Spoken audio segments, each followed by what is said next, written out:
बिस्मिल्लाहिर्रहमानिर्रहीम अस्सलामु अलैकुम दोस्तों, आज आपके लिए मटन कढ़ाई की रेसिपी लेके आया हूँ। ये रेसिपी ऐसी है जो आपने इससे पहले ना तो बनाई होगी और ना ही खाई होगी, क्योंकि इसका जायका टोटल ही मुख्तलिफ है और इसके साथ साथ बेमिसाल और मुनफरिद है।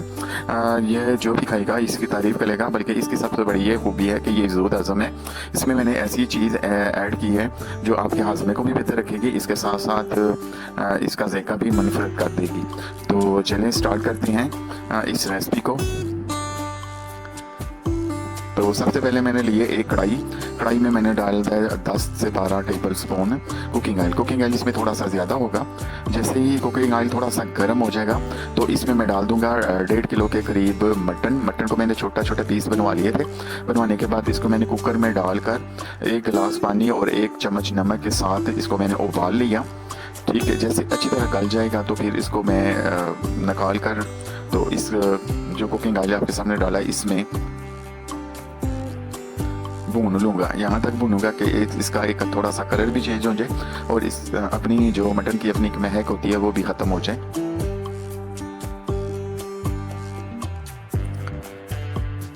पाँच से 7 मिनट इसको मैं लाजमन भूनूंगा और चूल्हे की आंच दरमियानी होगी, यानी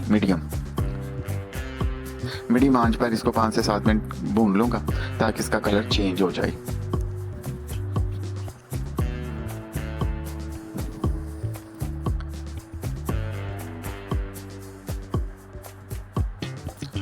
पाँच मिनट के बाद भूनने के बाद बारी आती है इसमें लहसुन की। तो लहसुन मैंने तकरीबन 3 चम्मच मोटा मोटा कूट लिया, वो इसमें ऐड कर दिया। जैसे लहसुन का अपना टेस्ट इस मटन के गोश्त में आ जाएगा तो फिर बारी आती है इसमें एक बड़ा लूँगा प्याज, उसको बारीक भी काटूंगा लेकिन रफली सा काट कर वो इसमें ऐड कर दूंगा।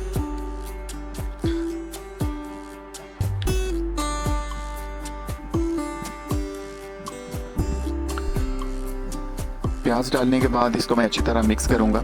मिक्स करने के बाद इसको मैं ऊपर से डाल दूंगा ताकि मेरा प्याज जो है ना वो नरम पड़ जाए और इसका क्रंचपन जो होता है वो ख़त्म हो जाए और यानी प्याज अच्छी तरह नरम हो जाए।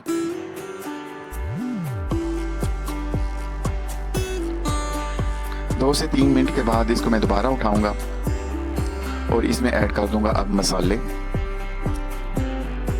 तो मसालों में मैंने इसमें चम्मच का चौथा हिस्सा लिया मैंने सौंफ का, आधा चम्मच सफ़ेद ज़ीरा, आधी चम्मच हल्दी और 1 चम्मच सुरख मिर्च इसमें ऐड करूँगा। नमक जब मैंने गोश्त उबाला था 1 चम्मच मैंने डाल दिया था।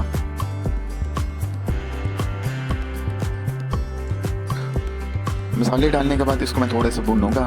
अगर नमक मैंने इसलिए न डाला कि आगे मैं इसमें एक पाउडर इस्तेमाल करूँगा, उसमें भी नमक है जो आपके खाने को मुनफरिद भी बना देगी। मज़ीद इससे पहले आपको मैं बताऊं तो मैंने 1-2 बड़े टमाटर लिए हैं, उनको रफली सा काटा है वो इसमें मैंने डाल दिया है और इसको मैं अच्छी तरह मिक्स कर लेता हूं ताकि मेरे टमाटर भी इसमें मिक्स हो जाए। टमाटर मिक्स करने के बाद इसमें मैंने तकरीबन 6 से 7 हरी मिर्च ली थी, इसको मैंने रफली सा काटा है। आधा मैं अभी इस्तेमाल कर लूँगा और आधा लास्ट में, और इसको मैं मिक्स करके इसको डाल देता हूँ ताकि मेरा टमाटर, हरी मिर्च और प्याज अच्छी तरह एक दूसरे में एक तो नरम भी पड़ जाए, दूसरे यानी मिक्स भी हो जाए।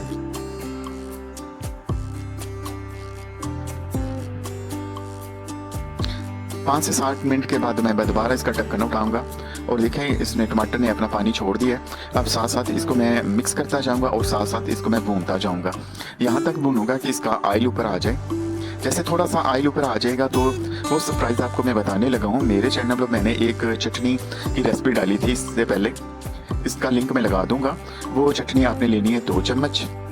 उस चटनी में है सूखा धनिया, पुदीना, काला नमक, नारदाना और सफ़ेद ज़ीरा, काली मिर्च और छोटी इलायची, ये मैंने डाली हुई है।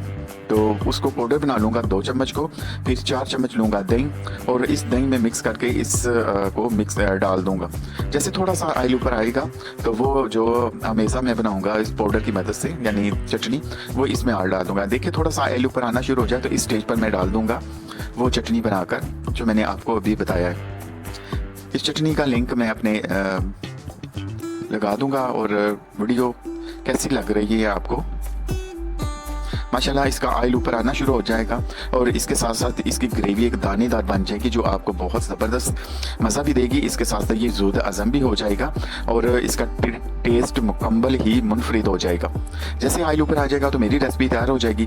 तो आप जल्दी से मेरे चैनल को करें अब सब्सक्राइब और इसके साथ मेरी वीडियो को लाइक और शेयर भी कर दें ताकि ये सारे दोस्त बना भी सकें और खा भी सकें। तो माशाल्लाह ऑयल ऊपर आना शुरू हो चुका है। नीचे से मैं चूल्हा करूँगा बंद और निकाल कर आपके सामने पेश करूँगा। पेश करने से पहले जो हरी मिर्च मैंने बचा के रखी हुई इसमें ऐड कर दूँगा और निकाल कर आपके सामने पेश करूँगा। माशाल्लाह आप इस मटन कढ़ाई को ज़रूर ट्राई कीजिएगा, मुझे ज़रूर बताइएगा कैसी लगी ये रेसिपी। इसकी खुशबू एक मुनफरिद है, इसका एक जायका मुनफरिद है। आप ज़रूर ट्राई कीजिएगा और मुझे ज़रूर बताइएगा। वीडियो अच्छी लगी है तो मेरे चैनल को आप कर दें सब्सक्राइब ताकि आने वाली वीडियो भी आप देख सकें। ये मुकम्मल रेसिपी आपको कैसी लगी मुझे ज़रूर बताइएगा और रखिएगा अपनी दुआओं में याद और दीजिए इजाज़त। अल्लाह हाफिज़।